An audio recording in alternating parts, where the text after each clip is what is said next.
खुशामदीद। आप देख रहे हैं नया दौर लाइफस्टाइल। मेरा नाम है वकास हबीब राना। आज हम मौजूद हैं तैमूर बांडे के साथ with a question and answer session. Taimur, आज हम जो चीज़ मुझे तंग कर रही है, जो चीज़ मैं सोच रहा हूँ और जो चीज़ आई थिंक हमें सबको सोचनी चाहिए, वो है हमारा एजुकेशन बजट। प्रोविंशियल और फेडरल लेवल पर जो बजट दिया जाता है एजुकेशन का, वो बहुत कम है। अब मैंने आपको पता है कि कोई 23 मिलियन के करीब बच्चे जो हैं वो स्कूलों से बाहर हैं, और हमारा जो एजुकेशन बजट है it's just not enough. It seems कि वो उसमें बच्चों को वापस एनरोल करना, लेकर आना, या वो जो एफर्ट है, वो मुहिम है, वो शायद पॉसिबल ही नहीं है इसमें। तो ये थोड़ा-सा बताएँ कि ये हमारा एजुकेशन बजट इतना कम क्यों है? और जो हमारे ये 23 मिलियन बच्चे स्कूलों से बाहर हैं, इनको किस तरह स्कूलों में वापस लाया जा सकता है या इनको एनरोल किया जा सकता है?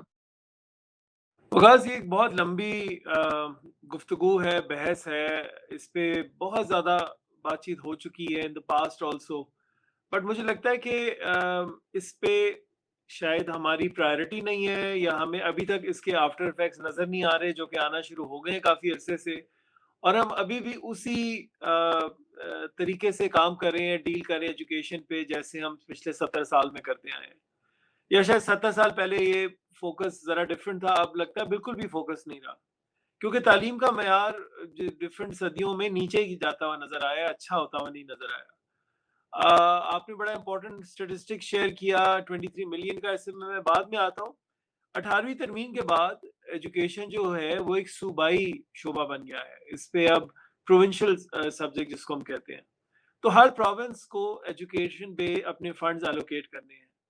अनफॉर्चुनेटली जब तक ये फेडरल लेवल पे भी था, हमने सूबाइयत में भी देख लिया, इसको प्रायोरिटी नहीं बनाया जाता। आप सिर्फ इसी से देख लें कि मिनिस्टर्स कभी भी अपनी मर्जी से, शौक से एजुकेशन के पीछे नहीं आते।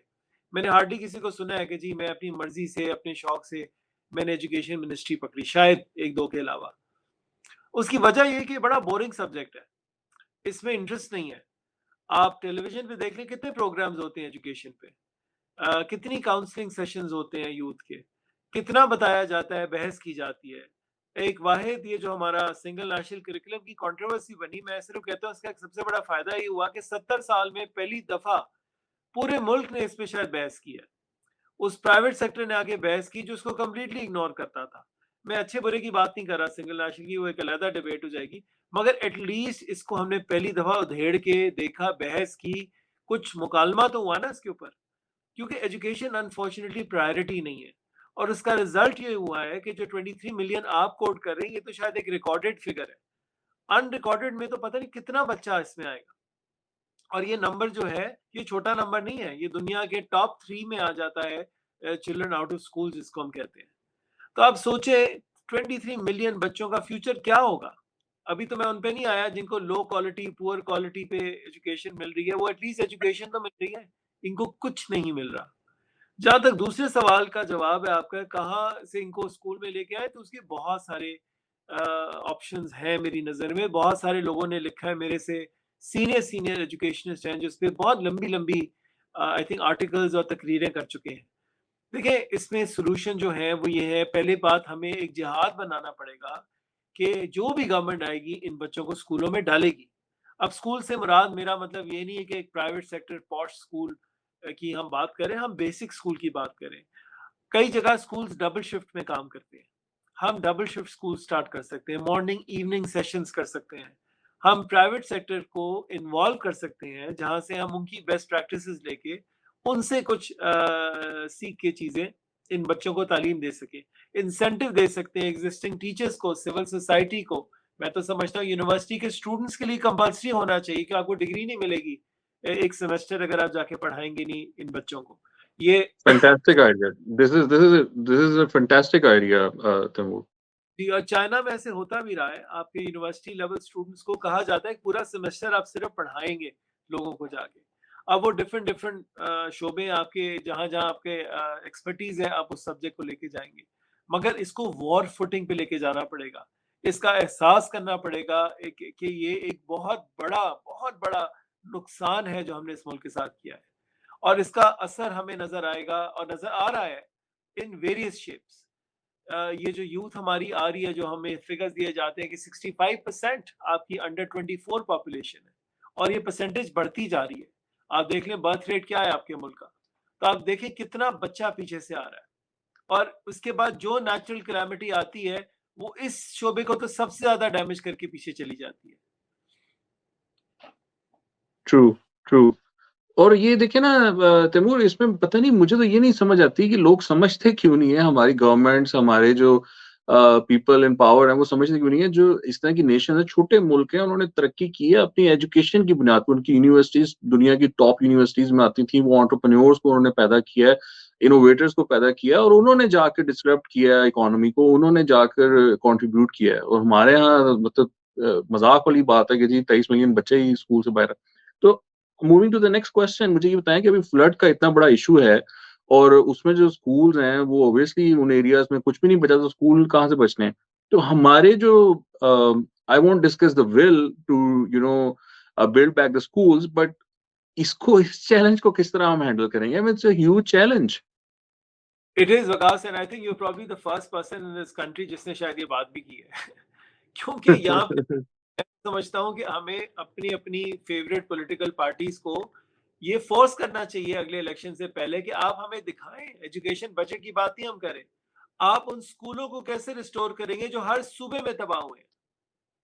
आप हमें बताएं आपका प्लान क्या है उन बच्चों को स्कूल वापस देने का जिनके पास पहले स्कूल था। अभी तो हम बात कर रहे थे ना जिनके पास कभी स्कूल ही नहीं था। तो जिनके पास था चला गया, ठीक ठाक तादाद में गया। बाय द वे आप अगर फिगर्स देखें, right from southern Punjab to interior Sindh to Balochistan to KPK, devastation हुई है स्कूल्स के साथ। जहां इतना कुछ गया वहां स्कूल्स भी गए। तो उन बच्चों का क्या होगा?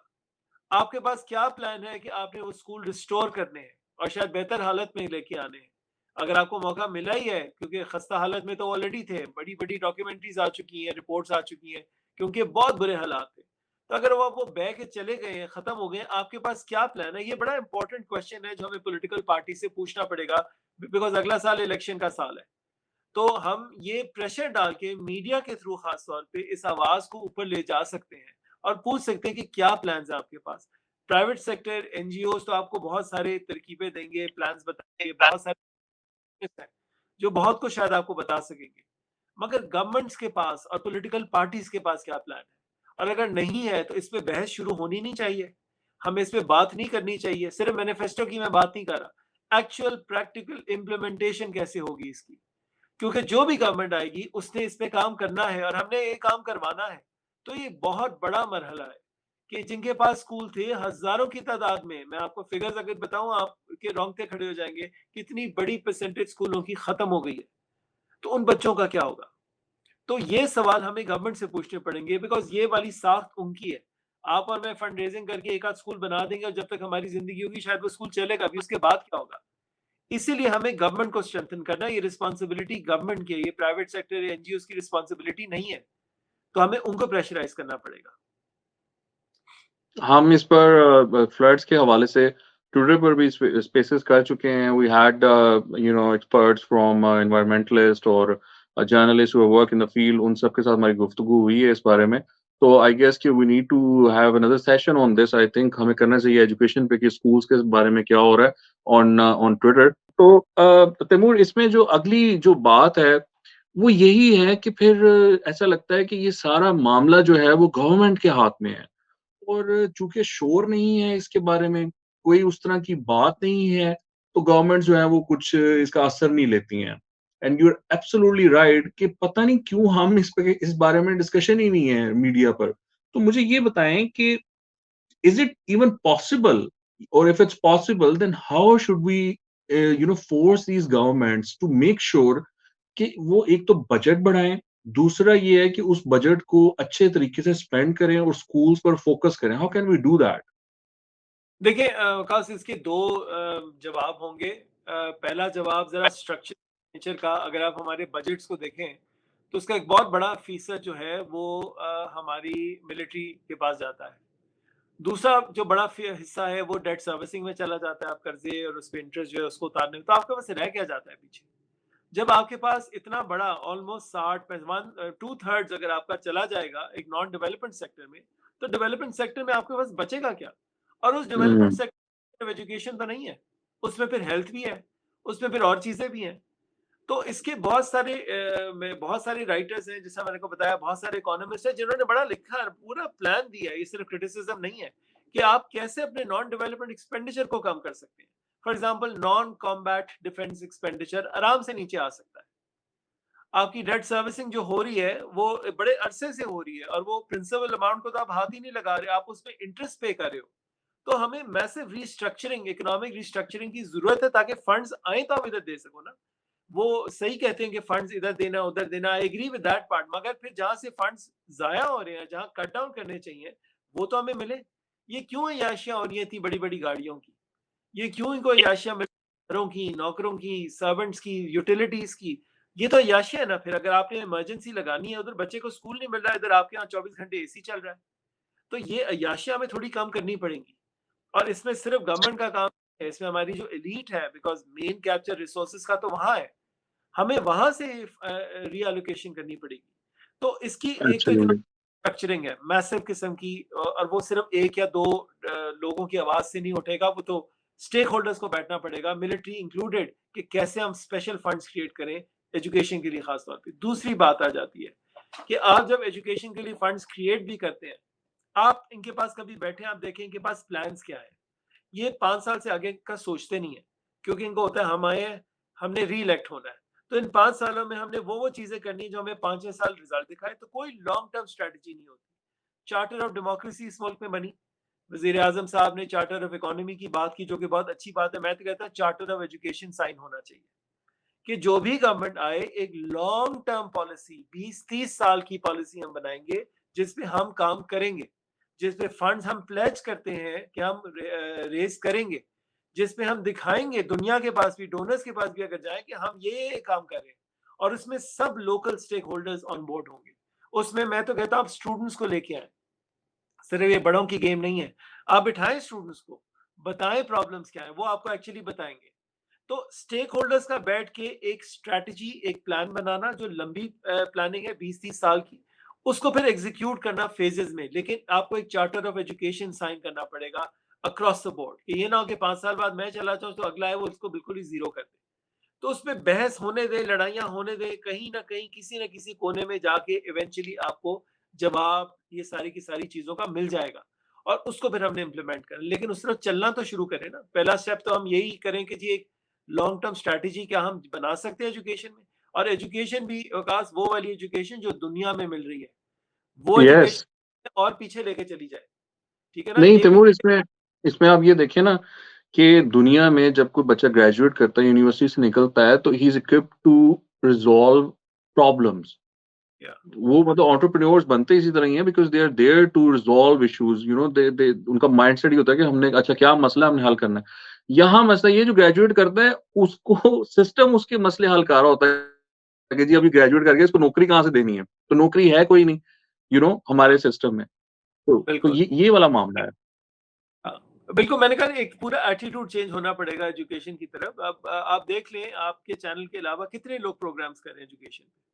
कितनी दफा आपने टीवी खोला है और वहाँ पॉलिटिकल डिबेट नहीं हो रही, वहाँ कोई एजुकेशन पे बाकायदा रेगुलरली प्रोग्राम हो रहा है। मैं ये भी नहीं कह रहा टॉक शोज में भी, चलो सिंगल आशिक करिकुलम की वजह से एक दो दफा लीडिंग चैनल्स पे प्रोग्राम्स हुए हैं, मगर प्राइम टाइम पे कितने लोग एजुकेशन पे बात करते हैं? तो वो हमारी प्रायोरिटी अनफॉर्चुनेटली नहीं है, क्योंकि मेरा बच्चा, आपका बच्चा स्कूल जा रहा है, हम प्रिविलेज है। जिसका बच्चा नहीं जा रहा वो टीवी तक पहुंच नहीं पाता। सोशल मीडिया, मैं समझता हूँ, to come to the answer जो आपने क्योंकि सवाल जवाब का पूछा है, एक बहुत इंपॉर्टेंट और बहुत कमाल का प्लेटफॉर्म है, जहाँ पे बहुत ज्यादा आवाज उठाई जा सकती है, और बहुत सारे लोगों की आवाज उठाई जा सकती है, अगर उस पर बाकायदा कैंपेन की जाए। और मैं ये मानता ही नहीं कि अगर आप वहाँ आवाज उठाएंगे तो आगे से कुछ नहीं होगा। जरूर होगा। आप देखें, यहाँ लोग अपोलोजाइज कर देते हैं एक ट्वीट के ऊपर, क्योंकि सोशल मीडिया पे शोर मच जाता है। या हम डिलीट कर देते हैं अपनी बात को, अपनी यू टर्न्स ले लेते हैं, क्योंकि सोशल मीडिया पे प्रेशर बन जाता है। फिल्में रिलीज हो रही हैं, बंद हो रही हैं, सोशल मीडिया पे प्रेशर बन रहा है। तो एजुकेशन में काम नहीं हो सकता अगर हम सोशल मीडिया पे आवाज उठाएं। और ये तो हम सबको अफेक्ट करता है, सिर्फ इस आपको मुझे नहीं करता क्योंकि हमारे बच्चे स्कूल जाते हैं, बल्कि हर एक को जाता है, क्योंकि जब वो ना पढ़ अनपढ़ बच्चा या बच्ची कल को बड़ा होगा, तो वो इस मुल्क के साथ, आपके साथ क्या हासिल करेगा? तो you owe it to the country. तो आई एम श्योर एक सोशल मीडिया कैंपेन अगर चली, और मैं एग्रेसिव कैंपेन की बात कर रहा हूँ on a large scale, definitely फर्क पड़ेगा इस पे। ट्रू, आई थिंक हम ये अपने प्लेटफॉर्म से तो इस पर आवाज उठाते रहेंगे, और आई थिंक आपने बिल्कुल सही कहा कि ये जब तक इस पे अग्रेसिव कैंपेन नहीं होगी तब तक it needs to become part of the pop culture, I would say, in politics, you know, कि वो जो एजुकेशन मिनिस्टर हो, अब I am just trying to remember who is our federal education minister and I don't know who the person is. तो you know you right, because वो एक और चीज बड़ी इंपॉर्टेंट है आकाश भाई, जो मैंने शुरू में बात की है, मिनिस्टर्स भी जो मर्जी से अपने शौक से नहीं आते, वो दे दिया जाता है, चलो उसको मिनिस्ट्री देनी, इसको ये पकड़ा दो। एजुकेशन अगर एजुकेशनिस्ट के पास आप रहने दें तो एजुकेशन का फायदा होगा। जिस तरह जब आप एक मेडिकल एक्सपर्ट को हेल्थ मिनिस्ट्री में लाए थे, हेल्थ मिनिस्ट्री की शक्ल बदल गई थी। आप खुदाया एक एजुकेशनिस्ट को एजुकेशन मिनिस्ट्री दें और फिर आप देखें क्या होता है। हम उससे डिसएग्री कर सकते हैं, मगर एटलीस्ट उसको पता होगा मैंने क्या क्या करना है, उसको काम तो करने दें। तो हर जिस तरह इकोनॉमिक एडवाइजर हमारा एक इकोनॉमिस्ट होता है, एक फाइनेंस मिनिस्ट्री आप एक इकोनॉमिक एक्सपर्ट को देते हो, ये भी उतनी इंपॉर्टेंट इंडस्ट्री है, ये भी किसी अरे गहरे के पास नहीं जानी चाहिए। ये एक एजुकेशनिस्ट को पकड़ाए और फिर आप देखें क्या इसमें चेंजेस आएंगे। True, well thank you so much Taimur, आपके आज वक्त का और सारी इनसाइट्स का। मैं अपनी ऑडियंस से ये रिक्वेस्ट करूंगा कि आप हमें अपने जो सवालात हैं, if you want to ask Taimur your questions about your education career, school, college, university, scholarship opportunities, courses that you want to elect, तो उनके बारे में आप हमें सवालात अपने भेज सकते हैं, कमेंट सेक्शन में आप हमें भेज सकते हैं, आप डीएम कर सकते हैं, we'll ask those questions to Taimur in the coming shows. Thank you so much for tuning in. आज के लिए इतना ही, आपसे बहुत जल्द दोबारा मुलाकात होगी। शुक्रिया।